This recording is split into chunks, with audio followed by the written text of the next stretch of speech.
Guys നമ്മൾ ഇന്ന് സീസിലാണുള്ളത്. അതെ ഗായ്സ്, ഇന്ന് നമ്മളുള്ളത് സിസിയിൽ ഒരേ ഒരു മണിക്കൂർ ബ്രേക്ക്. അതിലാണ് നമ്മൾ വന്നത്. എന്നിന് തിന്നാൻ നമ്മളെ മെയിൻ അതാണ്. അങ്ങനെ കരിമ്പ് ജ്യൂസ് കുടിച്ച് അത് കുടിക്കാൻ ഒരു റാഹത്തുണ്ട്. അത് കഴിഞ്ഞിട്ട് നമ്മൾ ഉപ്പിലിട്ട് തിന്നാൻ വേണ്ടിയിട്ട് തന്നെ ആക്ച്വലി നമ്മൾ സിസി പോയത്. എനിക്കൊരു ഫ്രണ്ട് ഉണ്ട്, അത് പറഞ്ഞ് മസ്റ്റ് ട്രൈ ഒരു മാംഗോ ഉണ്ട്. അങ്ങനെയാണ് നമ്മൾ വന്നത്. മാത്രമല്ല ഇത്ര കുറേ സിസിയിൽ വന്നിട്ട് ഇത് തിന്നിട്ട് എന്ത് ടേസ്റ്റ് അറിയാം. എനിക്കിപ്പോൾ ചെല്ലുമ്പോൾ എൻ്റെ ബായിൽ തണ്ണി വരുന്നു ഗൈസ്. അത് കഴിഞ്ഞിട്ട് പൈനാപ്പിൾ കഴിച്ചു. അത് കഴിഞ്ഞിട്ട് ഐസ്ക്രീം തിന്നാൻ പോയി. ഐസ്ക്രീം നമ്മൾ മെക്ഡിന്നാണ് എടുത്തത്. രണ്ട് ഞങ്ങൾ എത്ര തിന്നിനോ 2 ഐസ്ക്രീം തിന്ന്. ആരെന്നെ കെയർ ആക്കിയിട്ടാകും എൻ്റെ ചെക്കൻ. അതാ എന്നെ കെയർ ആക്കുന്നത്. നിങ്ങൾ കണ്ടോ? ഇത്ര കെയറിങ് ചേട്ടായാണ് എൻ്റെ.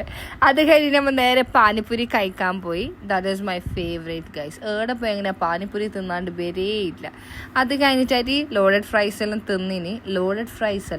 ഫ്രൈസ് എന്തോ ഒരു സാധനം, അതിൻ്റെ വീഡിയോ മിസ്സായിപ്പോയി. ക്രിസ്മസ് ട്രീ എല്ലാം ചമയിച്ചിട്ട് വെച്ചിന്. അത് കഴിഞ്ഞിട്ട് ഫുഡ് കോർട്ടിൽ ജസ്റ്റ് ഒരു റൗണ്ട് ഇട്ട് പിന്നെ വെസ്റ്റ് സൈഡ് കയറാണ്ട് നമ്മൾ വരാറല്ലോ. അങ്ങനെ ഡ്രസ്സൊക്കെ ട്രയലാക്കി. എന്നിട്ടാണ് ഗൈസ് ഒരു ലിപ്സ്റ്റിക്ക് കണ്ടത്. എന്ത് ചേലാന്നറിയോ? ഇതാണ് ഈ ലിപ്സ്റ്റിക്കിൻ്റെ നബാറിനെ ഒരു വീഡിയോ ആക്കുന്നതായിരിക്കും. അത് കഴിഞ്ഞിട്ട് നമ്മൾ സാരി പാലസിൽ പോയി. അതും കഴിഞ്ഞ് നമ്മൾ തിരിച്ചു പോയി ഗൈസ്. 2 മണിയായാട്. Okay bye.